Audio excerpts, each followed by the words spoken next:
Fala galera, professor Valci voltando aqui para a gente dar continuidade às nossas aulas, tá certo? Bom, nós falamos aí nas duas primeiras aulas sobre formação dos estados nacionais, grandes navegações. Então o europeu está vindo, o europeu já entrou lá nas suas caravelas, está vindo para a América. Aí ele vai chegar aqui, o que ele vai encontrar? Vai encontrar um território imenso sem ninguém? Não, né? Ele vai chegar aqui e vai encontrar uma terra extensamente povoada. Milhões de pessoas moravam aqui. Civilizações existiam aqui. Mas quem eram esses povos? Quem eram esses povos que viviam aqui na América antes dos europeus, tá certo? Então é isso que a gente vai falar nessa nossa terceira aulinha, ok? Então vamos lá. Do Polo Norte ao deserto. Somos Baniva, moramos no alto do Rio Negro, na Amazônia. Andamos pelados, vivemos isolados, não conectados. Estamos sempre de cocar, comemos com a mão, cortamos o cabelo sempre igual. Não temos pátria nem religião e o nosso único esporte é caçar. Ou pelo menos era assim em 1500. E se tudo mudou e você continua sendo o homem branco, por que a gente não pode mudar e continuar sendo índio? Tá? Esse é um texto do livro Menos Preconceito, Mais Índio, Povos Indígenas do Brasil, que vocês encontram aqui nesse endereço eletrônico. Então, o que ele quer dizer aqui, né? Se com todas as mudanças o homem branco continua sendo um homem branco, seguindo a sua cultura, seguindo a sua religião, seguindo todos os seus hábitos, por que o indígena não pode continuar vivendo da mesma forma que ele vivia lá em 1500, quando os europeus chegaram aqui? Por que o indígena teve que mudar seu modo de vida? Então é isso que ele questiona aqui nesse pequeno texto, tá certo? Então vamos lá. Uma foto de uma índiazinha. Então vamos ver os índios da América do Norte, né? Então, a região ao norte da Mesoamérica, nos territórios ocupados atualmente pelos Estados Unidos e pelo Canadá, foi habitada por muitos povos indígenas, de etnias e línguas diferentes. Esses povos eram originalmente formados por pequenos grupos de caçadores, coletores e que com o tempo desenvolveram técnicas agrícolas. Entre 9.000 e 1.000 anos antes de Cristo, nas áridas regiões onde correspondem os estados hoje de Utah, Nevada e Arizona, nos Estados Unidos. Então, a evolução dos povos da América é igual à evolução dos povos nos outros continentes. Eles primeiro são nômades, caçadores e coletores, e depois eles vão se adaptando de acordo com as mudanças do meio ambiente, as mudanças que vão acontecendo na natureza, eles vão se adaptando, vão se tornando nômades, passam a ser agricultores. Então, num contexto geral, eles são muito parecidos, tanto os hominídeos que iniciaram o processo de sedentarização na Europa, quanto os que estavam aqui na região da América. Formadoras da denominada cultura do deserto, essas primeiras comunidades iniciaram um longo processo de divisão social e de técnicas e deram os primeiros passos para o cultivo associado à caça e coleta. Os sítios arqueológicos descobertos nessas regiões mostram aspectos desse processo de transição. Foram encontradas pedras próprias para moer sementes, além de vestígios de recipientes confeccionados com fibras vegetais, utilizados provavelmente para armazenamento. Então, essas pesquisas feitas, essas escavações, foram sendo encontrados aí esses objetos que nos ajudam a contar a história dos nossos antepassados, daqueles povos que já viviam aqui na América antes mesmo da chegada do europeu, ok? Então, os verdadeiros americanos. Claro que eles não se denominavam assim, eles nem tinham noção desse nome América, pois esse nome foi dado por um europeu depois que o europeu chegou aqui. Então, olha aqui, povos nativos da América do Norte, ó. Nessa região, aqui, os Anasazi, de vermelho, os Rorocan, de azul, os Mogolon, de verde. Essas áreas amarelas são áreas de zonas desérticas. E essas estrelinhas são os sítios arqueológicos. Então são aqui que estão sendo encontrados traços da cultura desses povos aqui na América. Essas pessoas que já viviam aqui antes do europeu. Então vamos lá. Cultura cochiche. Essa cultura se desenvolveu entre 7.500 a.C., se espalharam pelas regiões do sudoeste norte-americano. É considerada a cultura mãe das comunidades posteriores, como a dos Mogolon, Rorocan e Anasazi. É um detalhe, tá? Essas denominações provavelmente eles devem ter encontrado em alguma escavação algo que dava a entender esses nomes para poder eles terem batizado essas civilizações com essas denominações, ok? Então, os Cochiche produziam instrumentos de pedra para caçar veados, antílopes e coelhos. Usavam plantas típicas daquela região, como a iuca, utilizada no artesanato e na alimentação, ou os frutos do cacto. Então, olha só. O ser humano, o quanto ele é adaptável, né? A lei de Darwin, quem que sobrevive? O mais forte? Não, o que melhor se adapta. Então, eles se adaptaram a uma região que tinha pouca vegetação, mas que o pouco que tinha, eles conseguiram usar em seu favor. E veja, eles viveram muitos anos, ó, de 7.000 a.C. a 500 a.C. Então, detalhes aí dessa civilização encontrados que datam que eles viveram nessa região por 6.500 anos. Muito tempo, né? Aí vem os Mongolon, também conhecida como cultura da montanha. Olha aí já é outra região. Desenvolver-se nas áreas montanhosas, de onde é o atual Arizona e Novo México. Aproximadamente 4.000 a.C. e 1.400 depois de Cristo. Então, a cultura mongolão já não estava mais aqui quando o europeu chegou em 1500, tá certo? São considerados o primeiro povo da região sudoeste da América do Norte a desenvolver a agricultura, a cerâmica e a construção de casas, ou seja, eles já tinham passado pelo processo de sedentarização, se tornaram sedentários, praticavam a agricultura. Nota que isso é muito interessante, que os povos, mesmo estando em regiões diferentes, mesmo não tendo contato nenhum, eles passaram pelo mesmo processo evolutivo. Eles passaram pelo processo de serem nômades, eles passaram pelo processo de pinturas rupestres, eles passaram pelo processo de caça e coleta, pelo processo de descoberta e manipulação do fogo, pelo processo de domesticação dos alimentos, de começar a criar animais, ou seja, do processo agrícola, processo de sedentarização. Então, o homem foi evoluindo, cada um a seu tempo, óbvio, essa evolução ela não é homogênea, mas todos passaram pelo mesmo processo, independente da região em que estava localizado. Olha que interessante, o homem aqui da América passou pelo mesmo processo evolutivo que o cara que está lá na região onde hoje é, digamos, a Rússia. Sua cerâmica criada a partir de 900 depois de Cristo é conhecida pelas tigelas pintadas em preto e branco, com complexas representações geométricas usadas nas atividades cotidianas e cerimônias fúnebres. Então, mais uma vez, como que se descobre tudo isso? Através da arqueologia. O povo Rorocan desenvolveu-se entre 100 a.C.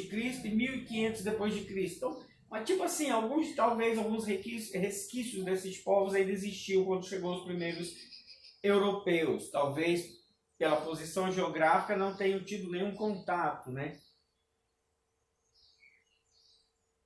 Por causa da aridez da terra, técnicas complexas de irrigação. Olha aí, mais um detalhe. Quem era da antiguidade o povo mestre em irrigação, os primeiros a começarem com isso? O egípcio. Então, o egípcio, lá no norte da África, praticou o mesmo processo de irrigação que o Rorocan aqui na região desértica do Arizona, no sudoeste da América. Foram utilizadas barragens, válvulas de concreto, de fluxo e rede de distribuição. Tudo isso estendido por 16 quilômetros de plantação. milho, feijão, tabaco, abóbora e algodão. O principal centro da comunidade Rorocan situou-se na região de Snacktal, e suas ruínas estão localizadas ao sul da atual cidade de Fênix. Tem que pensar sempre numa coisa assim, professor, como é que o cara desapareceu? Como assim? Existia uma civilização, de repente não existe mais. O processo que vai fazendo com que algum grupo humano desapareça, que na verdade não é nem que desapareça, é que ao longo dos séculos, outros grupos vão chegando na região, vai tendo confronto. Ou vai tendo a introdução de um grupo dentro do outro. E muitas vezes um grupo vai assimilando a cultura do outro, e aí ele acaba, a partir do momento que ele começa a utilizar muito a cultura do outro, ele passa a pertencer àquela outra cultura. Então por isso que às vezes tem um povo, dali a pouco você não vê mais os resquícios culturais daquele povo e passa a ver resquícios culturais de outro povo no mesmo local. Então não é aquele povo que desapareceu, morreu todo mundo, acabou. Não, aquela cultura foi diminuindo e foi sendo incorporada por outra cultura maior. E aquele povo X, hoje ele faz parte do povo Y. Anasazi. Cultura Anasazi desenvolveu-se entre 1200 a.C. e 1300 depois de Cristo. Caraca, muito tempo, né? São 2500 anos. Região de fronteira entre Utah, Colorado, Arizona e Novo México, nos Estados Unidos. Os Anasazi eram hábeis produtores de cesto, bolsas, sandálias e cordas. A cestaria foi usada para armazenar alimentos, quando essa cultura começou a cultivar milho, feijão e abóbora. Com o tempo, sob a influência dos Mogolon, as cerâmicas pintadas passaram a substituir as cestas do cotidiano Anasazi. Inicialmente, as casas Anasazi seguiam o padrão dos Mogolon. Depois passaram a ser construídas na superfície dos terrenos. Os Mogolon viviam mais nas montanhas, nos lugares mais, para eles, mais protegidos, né? Povos seminômades, olha só, olha essa é uma curiosidade, né? A gente sempre fala em nômade e sedentário. Mas e o seminômade? Essas pessoas, eles viviam numa certa região e quando precisava, eles deixavam suas casas e iam para outra e depois retornavam. Tipo assim, tinha uma área onde eles deixavam as plantações, tinha outro lugar onde ele ia para morar e tinha outra região onde ele ia para caçar. Então, eles se mudavam, mas só dentro de uma única área. E eles iam e voltavam sempre, digamos, para os mesmos acampamentos. Digamos que ele tem o acampamento feito lá, as casas feitas na região da agricultura, outro acampamento feito na região de caça e outro onde eles realmente vivem, onde está a aldeia. Então eles só fazem esses deslocamentos no intuito de produzir alimentos, mas voltar. Eles não saem daquela certa região, diferente do nômade mesmo, tradicional, que ele ia embora. Raramente eles chegavam a voltar para o primeiro local por onde eles passaram. Tá? Então,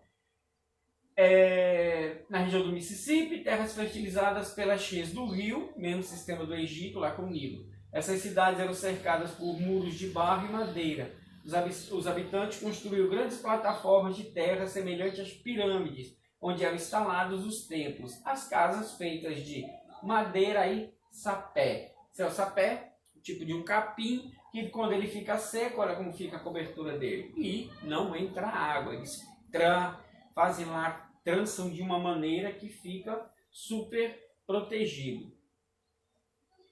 No século XIV, houve diminuição da população da América do Norte. As causas ainda são discutidas pelos estudiosos, ou seja, não se tem ainda uma noção clara de como ou por que esses povos desapareceram ou diminuíram. Possivelmente mudanças climáticas que afetaram a população agrícola. O fato é que as cidades da região do rio Mississippi foram abandonadas e a maioria dos grupos indígenas se transformou em seminômade. Quando os europeus chegaram na América do Norte no início do século XVI, encontraram basicamente esses povos indígenas seminômades que ficavam montando acampamentos, sempre dentro da mesma região, mas sem um acampamento fixo. E às vezes até esse povo seminômade, que depois foi dado outros nomes, Apache, Sioux, eles eram talvez possam ser descendentes desses que dizem que desapareceram, né? Então, o fato de serem seminômades não quer dizer que esses povos não construíssem casas. As casas deles eram desmontáveis, digamos, como fazem os ciganos, né? Montam acampamento, montam suas barracas, deu um certo período ali, já está alimento escasso, monta o acampamento e partiu. Sioux e Apaches, exemplo disso. Olha só, esse é um exemplo do estilo dessas casas, feitas com ripas, com varas de bambu, colocadas e cercadas com couro de búfalo. Então, grandes caçadores de búfalo, mas também praticavam agricultura. As casas dos Sioux, conhecidas como tipi, eram desmontáveis, cônicas, formadas por varas de bambu e cobertas com couro de búfalo. Então, esse sistema facilitava a vida deles. Qualquer coisa, precisa ir embora, tira o couro, recolhe as varas de bambu e amarra, joga nos cavalos e bora. Os Apaches viviam principalmente do cultivo do milho, da caça, da pesca e do artesanato. Desenvolveram uma estética própria na produção de roupas e tapetes de algodão, nos quais predominavam grafismos e desenhos bastante coloridos. É interessante esses nomes, né? Sioux, Apaches. Tem muitos filmes onde mostram a conquista da região oeste norte-americana, que sempre colocam esses índios como guerreiros, como do mal, mas eles eram aldeias normais, tribos que lutavam para sobreviver. E com a presença do homem branco, do europeu, tentando tomar as suas terras, é óbvio que eles vão reagir de alguma forma. Povos do Ártico, hoje a gente chama eles de esquimós, né? Então, no extremo norte da região Alasca, corresponde hoje o Canadá e a Groenlândia, os seres humanos tiveram de desenvolver técnicas de sobrevivência baseadas na caça e na pesca. Principalmente pesca. Lá eles consomem muito a questão do focas, leão marinho, baleias. Deu para matar, eles estão se alimentando. Estima-se que os Inuites se adaptaram às condições climáticas da região do Ártico há cerca de 4.000 anos, ou seja, desde 2.000 anos antes de Cristo. Sua cultura associada ao local em que vive. Então, do que eles vivem? Nas regiões sem madeira, o que eles usam para queimar? Gordura de baleia, de foca ou de peixe. Então, esse é o combustível. Fibras de algodão e lã para terceiros, os inuites usavam a pele de ursos e focas para fazer roupas. E com os ossos dos animais aprenderam a fabricar sofisticados arpões, utilizados para a pesca. No extremo norte, sem pedras e sem madeiras para construir casas, para se protegerem do frio intenso, desenvolveram o iglu, uma construção feita de blocos de gelo. Então, eles se adaptaram com o que eles tinham. Não tem madeira? Usa o óleo de peixe, a banha de peixe, a banha de baleia, banha de foca. Não tem fibra, não tem lã, não tem algodão, faz a roupa de couro, tá? E moram nos iglus. Olha, o iglu deve ser quentinho aí, ó. Esse é o iglu. Então eles conseguiam fazer casas assim de blocos de gelo. Eles lá deviam ter a sua maneira de aquecer lá dentro com o óleo de baleia e aquela coisa toda. Eles não iam viver aí porque senão ia ficar igual uma geladeira, né? Então eles tinham toda uma adaptação para viver aí. Atualmente os inuits ainda sobrevivem na região do Ártico, mas incorporaram outros hábitos de modo de vida. Alguns moram em casas feitas de madeira importada e muitos grupos deixaram de ser nômades para se dedicarem a alguma atividade econômica como a criação de renas ou a pesca extrativista. Então, eles continuam lá, mas agora eles se adaptaram. Eles têm agora um modo de vida mais moderno. Eles já fazem casas. Essa pesca extrativista, eles já pescam para vender para as indústrias. Nativos da América do Sul. Aí vai chegar nos nossos povos, né? Ainda, notem que eu ainda não falei os nomes mais conhecidos, né, da América do Sul. Incas, astecas e maias. A gente vai chegar neles, mas em outro momento. Por que a gente mostra logo de cara o milho, né? Porque isso aqui era a base da alimentação desses povos, o milho, tá? E essas várias cores aqui é porque são milho de diversas espécies diferentes, tá? Então, na região sul, as regiões leste da Cordilheira dos Andes eram do século XVI habitadas principalmente por povos indígenas seminômades. praticavam agricultura, mas não se fixavam em centros urbanos, deslocando-se constantemente. Mas nesse período aqui, tá, na região ali da Mesoamérica, ali do México, ali já existiam, tá, as grandes civilizações astecas, já havia o povo inca, os maias não, os maias, quando a gente for estudar eles, a gente vai ver que quando os europeus chegaram no século XVI, os maias já tinham misteriosamente desaparecido. Restavam as suas cidades abandonadas no meio da floresta. Não se fixavam em centros urbanos. Dessas florestas, áreas inundáveis e cerrados abrigavam grande quantidade dessa sociedade indígena, costumes e línguas diferentes. Isso é outra coisa legal da região aqui mais do sul. São muito mais povos, vivendo muitas vezes um próximo do outro e com linguagens e costumes diferentes. Havia elementos em comum. Muitos cultivavam milho, teciam cesto para guardar objetos e produziam utensílios de cerâmica. Essa é a coisa comum entre todos os povos. Era uma questão de necessidade mesmo, utensílios domésticos. Analisando achados arqueológicos, diversos pesquisadores acreditam que a cerâmica tenha sido criada na América do Sul, na região do rio Amazonas, né? Na nossa região aí, antes de surgir nas culturas urbanas dos Andes.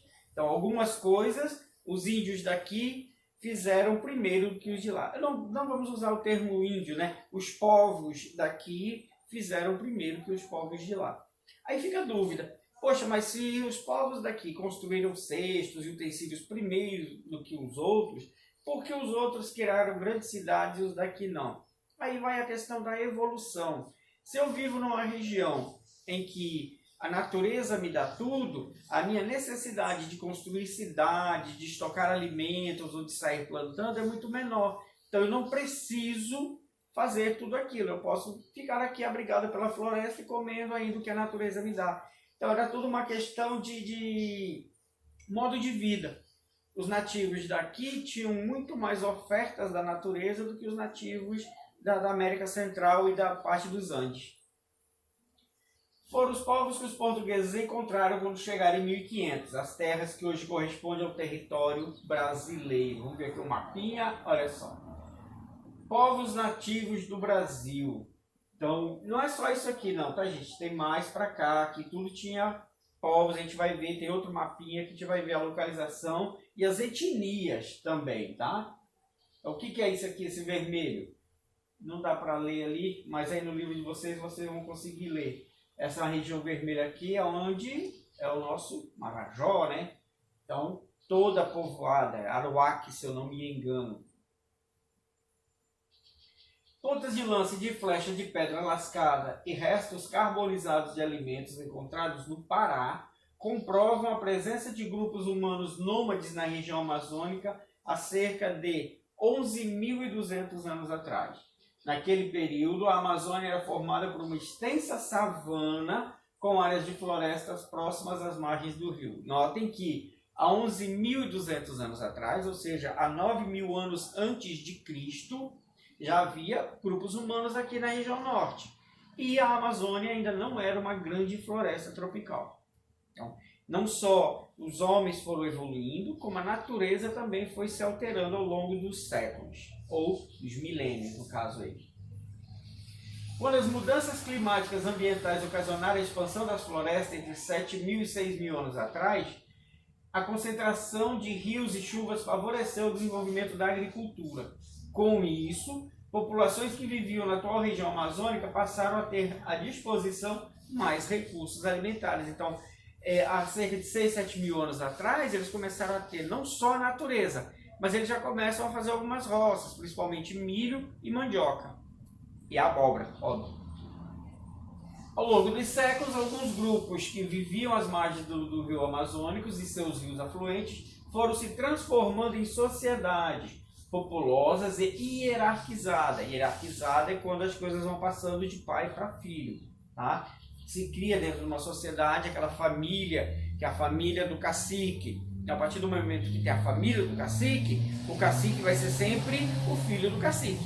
Não vai ter a questão de outra família assumir. Então eles já vão criando uma organização social Por isso que isso chama-se sociedade complexa. Ela tem uma organização social, ela tem uma elite, uma família que comanda, ela já tem um sacerdote que cuida da religião, ela já vai ter algumas regras, ela vai ter os seus deuses, a sua religião, então já tem uma cultura pré-estabelecida.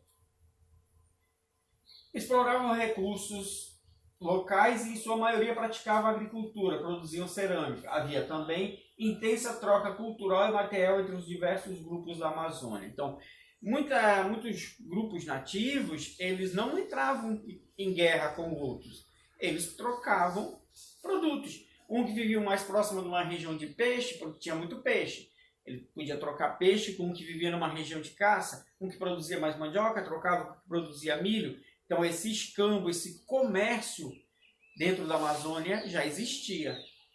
Comércio à base de troca. Cultura marajoara, muito importante.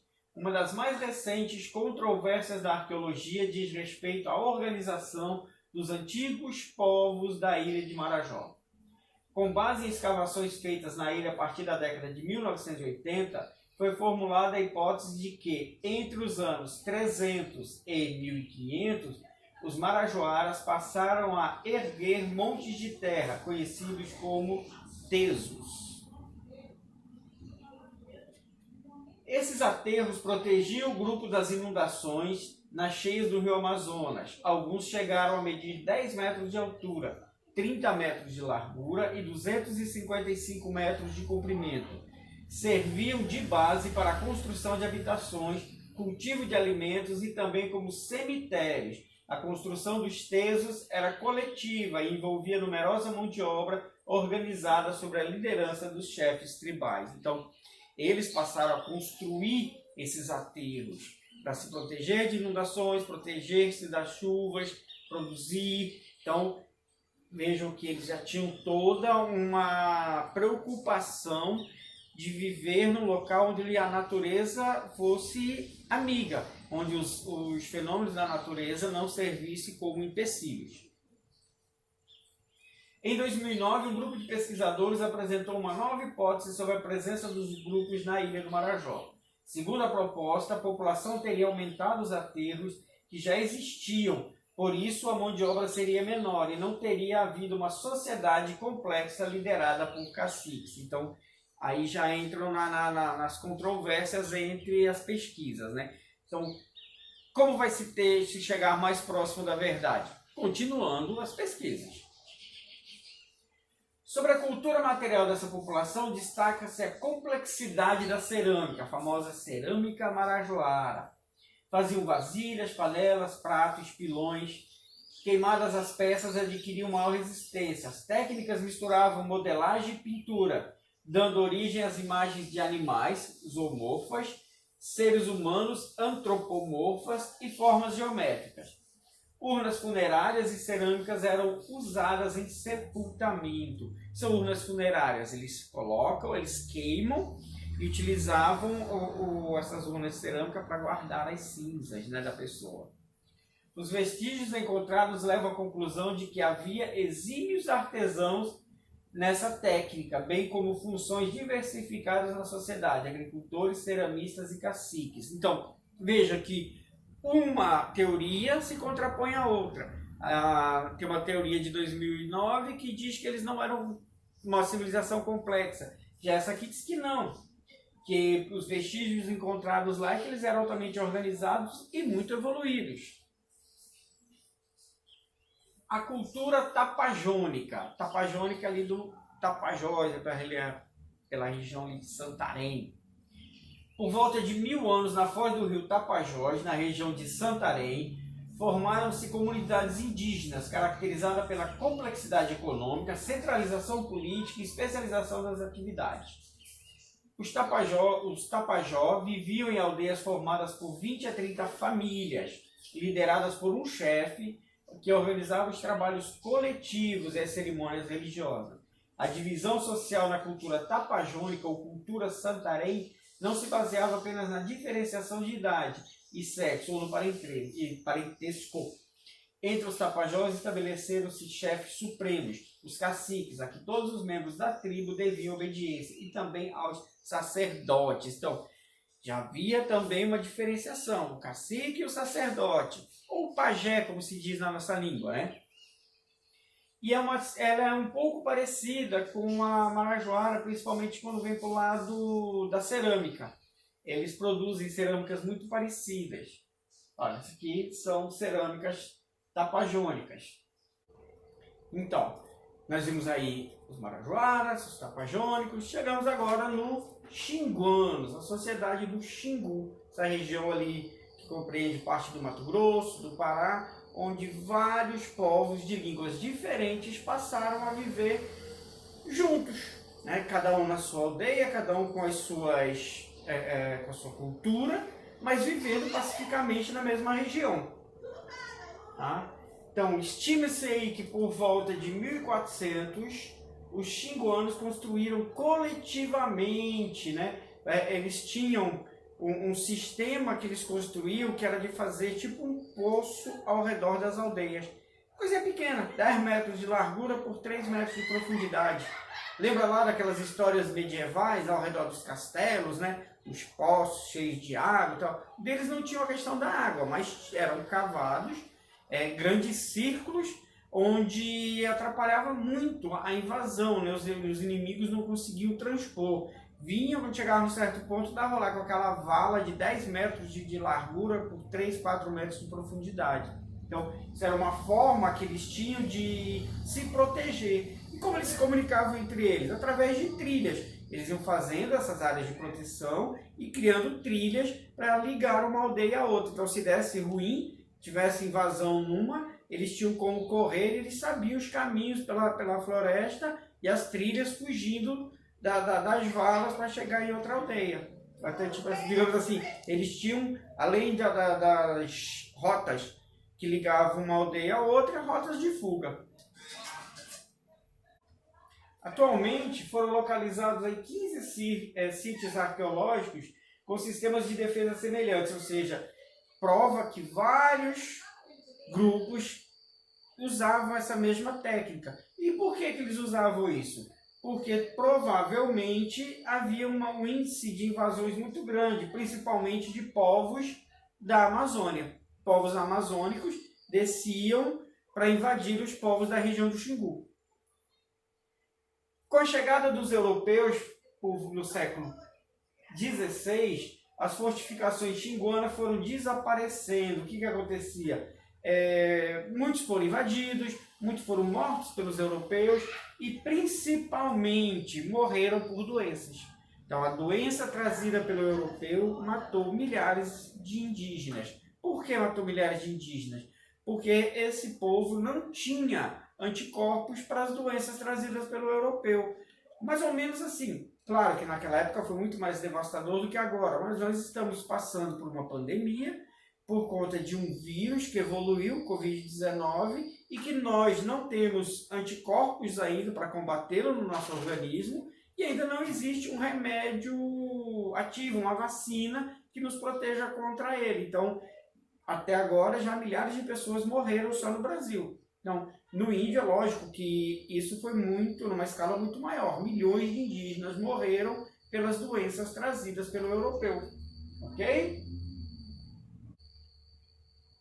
Os Aruaques. Os Aruaques foram os primeiros povos a se fixarem na região do Xingu, por volta do século X, tá? Início do século X. O que fizeram eles se fixarem lá? As terras férteis, né? Então, terras férteis, rios, peixes, caça. Então, eles começaram o quê? A passar pelo processo de sedentarização. Chegaram numa região onde a natureza lhes dava o necessário para sobreviver, onde a terra lhe dava a possibilidade de plantar, e lá eles se fixaram. Tá? No século XVI, eles abandonaram essas aldeias. Ninguém se sabe assim ainda o porquê que os Aruaques sumiram dali, né? Mas a causa mais provável é as invasões europeias. Muitos grupos saíram para não serem mortos e muitos morreram atacados pelos europeus. Então, Então eles tinham dentro da área do Xingu a lei, né, que nós já falamos agora, das aldeias fortificadas, né, os postos que protegiam, eles tinham uma complexa rede digamos, de estradas, né, de trilhas que ligavam uma aldeia à outra. Servia para comunicação, troca de produtos, troca de peixes, carnes, milho, mandioca, e servia também como rota de fuga em caso de invasões. Os caribes, povo de língua caribe, que também se instalaram na região, né? Nós dissemos ali agora há pouco. São vários povos de línguas diferentes que vivem no mesmo lugar. Cada um continua praticando seus rituais, a sua cultura, mas todos convivendo harmonicamente dentro da mesma região. Os vários povos que passaram a conviver mantiveram suas próprias identidades culturais e autonomia, mas eles não viviam isolados, trocavam conhecimentos e havia até casamentos entre membros de aldeias diferentes. Um Aruaque se casava com um Caribe, normal, porque eles eram povos que já tinham uma certa convivência pacífica entre eles. O sistema entre eles, o sistema de vida, o sistema social, faltou aqui o social, sistema pacífico e estável, o momento em que as terras mais próximas do litoral estavam sendo ocupadas pelos europeus. Então, os europeus estavam invadindo o litoral, matando indígenas, atacando, capturando, escravizando. Então, o sistema que eles criam ali no Xingu, eles estavam protegidos. Não por muito tempo, mas eles estavam protegidos. Aí, quando o europeu foi chegando aqui, desintegrou-se o sistema de vida deles. No início do século XX, a população do Brasil crescia e aí começa a se espalhar pelo interior. Então, já numa história recente, né, década de 60 do século XX, criou-se uma grande política de expansão para o interior. Então, muitos agricultores, garimpeiros, madeireiros voltaram para dentro da floresta e se depararam mais uma vez com grupos indígenas, grupos que ainda viviam como há 1500 anos atrás, grupos que viviam como o que os europeus encontraram quando chegaram aqui. E vai ter o choque, e esse choque de novo não vai ser tão pacífico assim. Milhares de indígenas vão morrer de novo com esse choque do homem branco com o indígena. Tá? Em 61, o governo federal vai criar o Parque Nacional do Xingu. Na criação desse Parque Nacional do Xingu, vão ter dois irmãos que vão ser muito importantes para isso, que são os irmãos Vilas Boas. Eles viajam para essa região, eles fazem contato com vários grupos indígenas, eles ajudam vários grupos a saírem de terras onde o homem branco está invadindo, onde o madeireiro está matando o indígena, e consegue fazer com que vários grupos se desloquem para essa região do Xingu.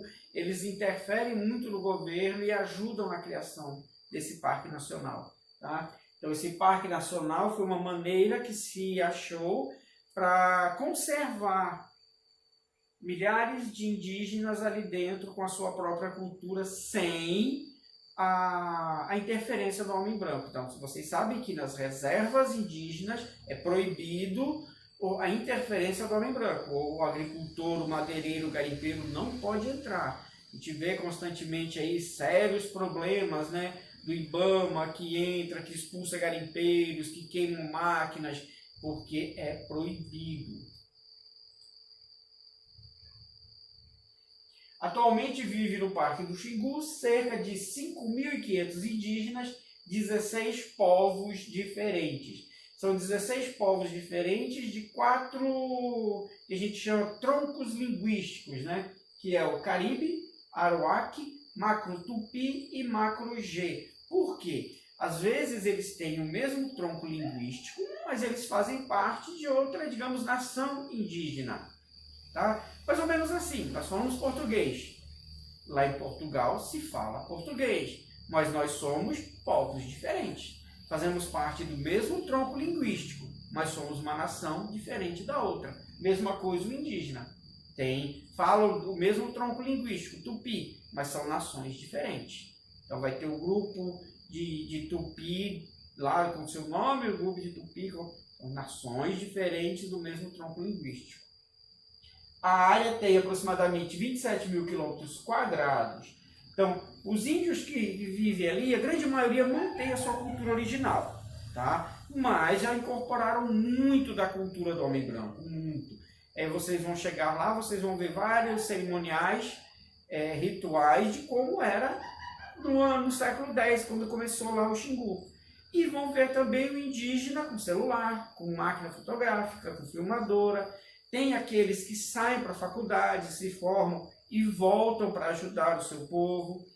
Existem nações indígenas que eles mesmos fazem os seus documentários, vendem para emissoras, principalmente emissoras estrangeiras. Então, eles conseguiram, algumas delas, é claro, não são todas, existem povos aí vivendo de forma muito primitiva, em grandes dificuldades, tá, gente?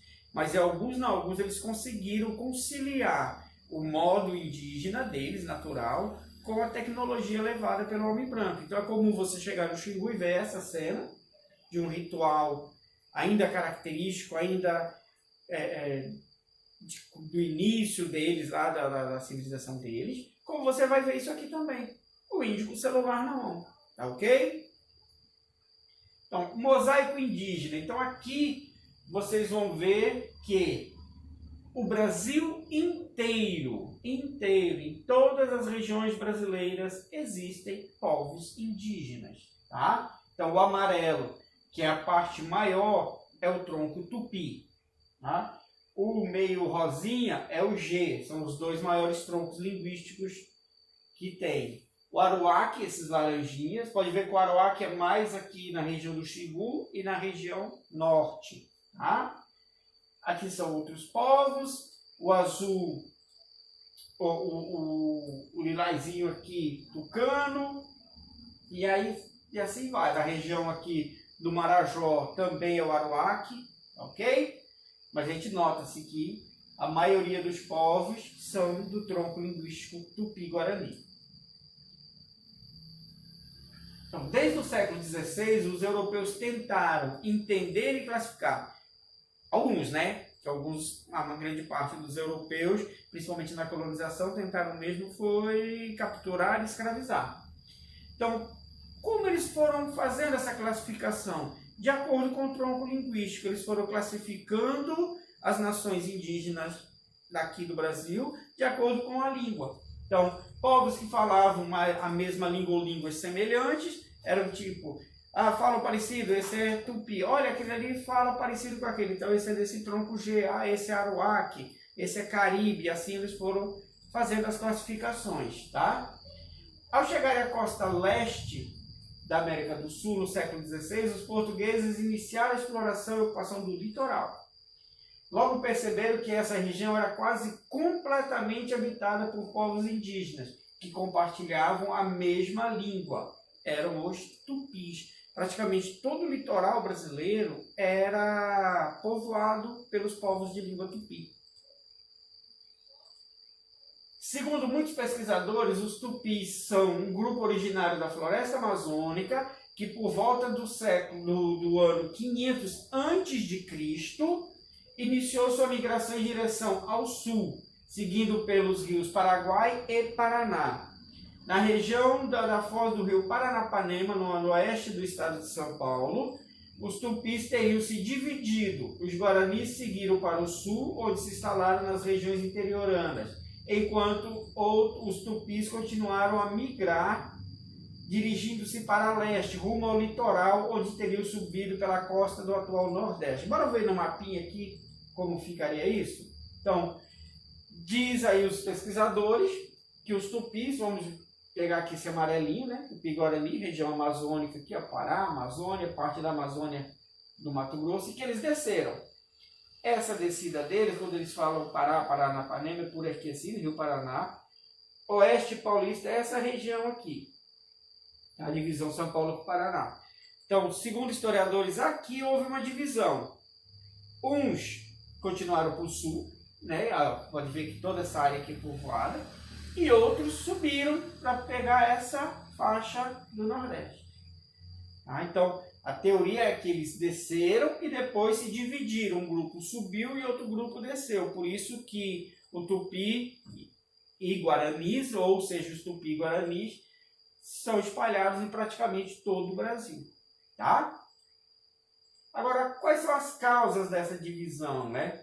Por que que eles se separaram? Aí tem aqui a outra tese, que a imigração dos tupis não foi pacífica. Ao mudarem de território, invadiram terras ocupadas por outros povos, com quem estavam em conflito. O canibalismo era praticado por alguns grupos que acreditavam que deste modo incorporariam a bravura e a força do guerreiro inimigo. Então, aí é outra teoria. Entraram em conflito lá na Amazônia, se deslocaram, entraram em conflito lá na região do oeste de São Paulo e se dividiram. Então, não foram migrações pacíficas. Foi tudo por conta dos conflitos entre as nações indígenas. Essa questão aqui, na verdade, não é canibalismo, tá, gente? É antropofagismo, tá? O canibalismo, ele não tem esse ritual ao consumir uma carne, vai se pegar a força do outro guerreiro. O canibalismo é o ritual único e simples de consumir a carne para se alimentar. Esse de se consumir a carne do guerreiro, acreditando-se que vai se apoderar daquele espírito, daquela força, daquela coragem, é o ritual que se chama-se antropofagismo, tá ok? Nome difícil, mas... Então, olha aqui, moradias Tupi-Guarani. A maioria das aldeias, Tupi-Guarani, lá pelo Xingu, elas têm esse formato. Eles fazem em círculo, a área central, a praça central, ela é limpa, as ocas deles ficam ao redor e para trás as áreas, onde aqui, ó, pode ver que isso aqui é uma região de plantar. Para cá nota-se que já é floresta mais nativa. E detalhe, sempre vão estar próximos a rios. Tá? Então, as aldeias indígenas, em grande parte, elas vão ser nessa formação e sempre próximos aos rios. A questão da água, não tem como sobreviver sem a água. Aqui eles produzindo a famosa farinha, né, de mandioca. Os indígenas dispunham de sofisticadas técnicas de construção de moradia, madeiras flexíveis usadas para fazer as estruturas que eram cobertas de fibras vegetais, o sapé, igual aquela que eu mostrei para vocês lá das casas dos índios norte-americanos, né?